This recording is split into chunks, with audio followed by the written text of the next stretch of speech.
Have you ever wondered how data is organized and manipulated in software systems? Today, we're going to explore the fascinating world of abstract data types, or ADTs.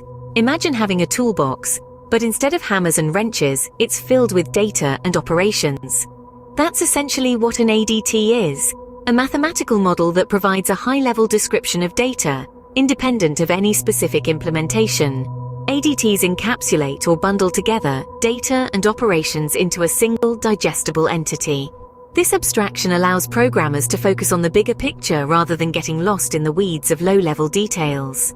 Whether you're a seasoned coder or a curious bystander, being able to grasp the concept of ADTs is like unlocking a secret language, one that forms the backbone of software systems around the world. So, ADTs give us a conceptual framework for organizing and manipulating data.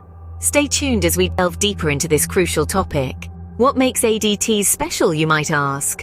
Let's dive into the characteristics that set abstract data types apart. Firstly, we have encapsulation. Encapsulation is like packing a suitcase for a trip. In the suitcase, you have all the items you need, neatly organized and tucked away. Similarly, ADTs pack data and operations into a single unit. This provides a clear separation between the interface, which are the operations, and the underlying implementation, which includes data structures and algorithms. Next, we have abstraction. Imagine trying to navigate a city without a map. It would be overwhelming, wouldn't it? Abstraction is like the map in this scenario. It hides the intricate details of how data is stored and manipulated, allowing programmers to focus only on the essential properties and behaviors of the data type.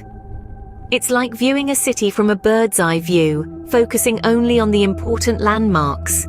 Last but not least, we have modularity.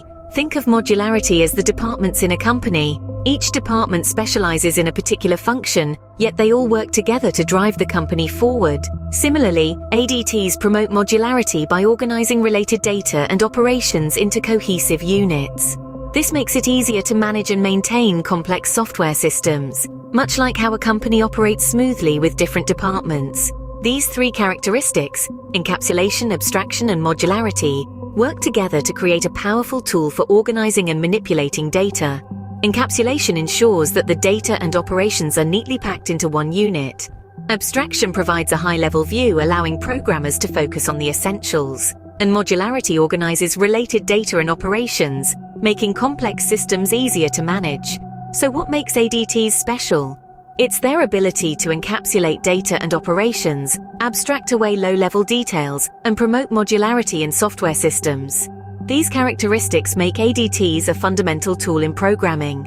So what does an ADT consist of, you may ask? Well, to put it simply, abstract data types or ADTs are made up of two main components: data and operations. First, let's delve into the data component. As the name suggests, this is the information that the ADT is designed to handle. It represents a set of values that belong to the data type. This could be something as straightforward as integers or characters, which are known as primitive types. Or it could be something more complex, like lists or trees, depending on what you're trying to achieve. Now, the operations component is where the magic really happens.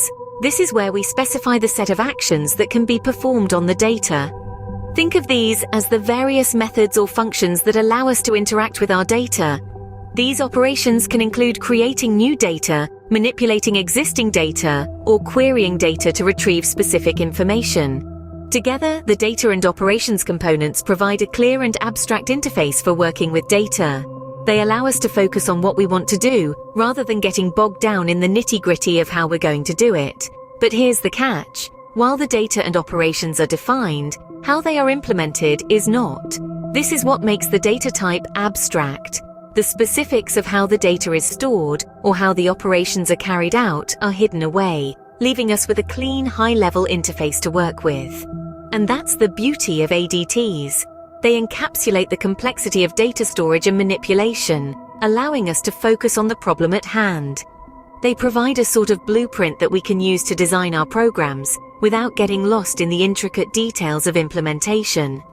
In essence, the ADT serves as a tool that simplifies the process of programming. It provides a clear structure for our data, along with a set of operations to interact with that data. It's like having a toolbox with just the right tools for the job, making our work that much easier and efficient.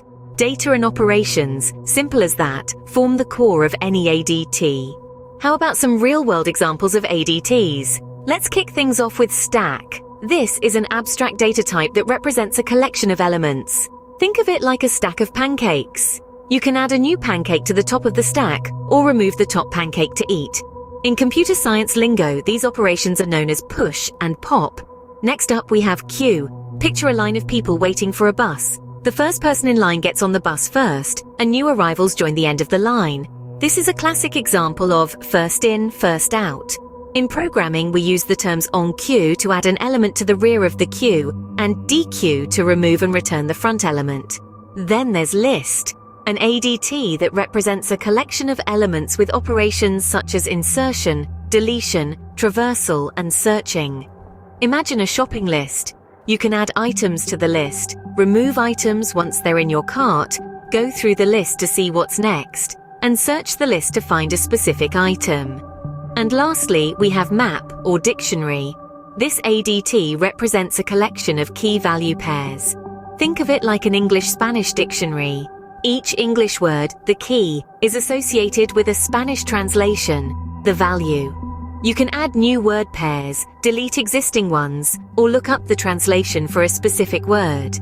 These are just a few examples, but ADTs are everywhere in programming. Whether it's a stack of web pages in your browser's history, a queue of print jobs waiting for the printer, a list of emails in your inbox, or a map storing the settings of an app, ADTs are fundamental building blocks in the world of software development. So the next time you're working on a programming project, remember, choosing the right ADT can make your code more efficient, more readable, and easier to maintain. And that's a win in any programmer's book. Now, how do we implement these ADTs?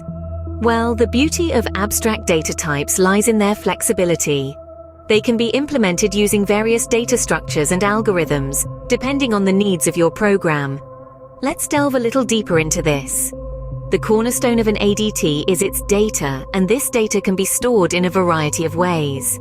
For example, you might choose to implement your ADT using an array, a fundamental data structure that stores elements at contiguous memory locations. Arrays are simple and efficient for accessing elements directly by their indices, but they have fixed sizes and may not be ideal for data that changes dynamically.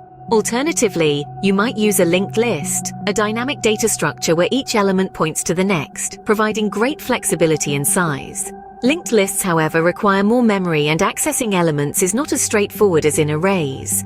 For more complex ADTs, you might consider trees or hash tables. Trees are hierarchical data structures that are excellent for storing data that naturally forms a hierarchy, like a file system. Hash tables, on the other hand, offer fast access to elements based on keys and are perfect for implementing dictionaries or maps.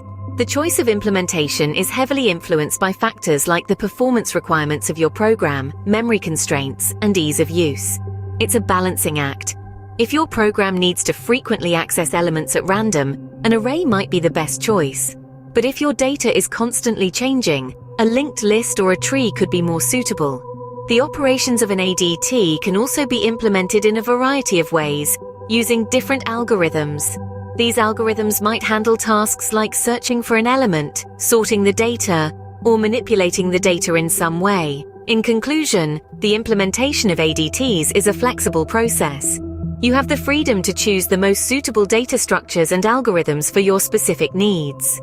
This flexibility makes ADTs even more powerful and adaptable tools for tackling complex programming tasks. The implementation of ADTs is flexible, which makes them even more powerful. So why should you care about ADTs? Let's break it down. Abstract data types provide a conceptual framework that aids in organizing and manipulating data in software systems. They encapsulate data and operations into a single unit, promoting clean code and ease of maintenance. This encapsulation not only enhances code modularity, but also fosters reusability, allowing you to use the same logic across different parts of your program. Moreover, ADTs facilitate abstraction, a quality that lets programmers focus on the problem at hand rather than getting entangled in the nitty-gritty of implementation details. This abstraction is a lifesaver, especially in complex software systems where the focus is on delivering functionality and solving problems. In essence, abstract data types are essential tools in the arsenal of a software developer. They are the building blocks that give structure to complex data and operations, making them an indispensable part of modern programming paradigms. Mastering ADTs is a step towards becoming a proficient programmer, so dive in.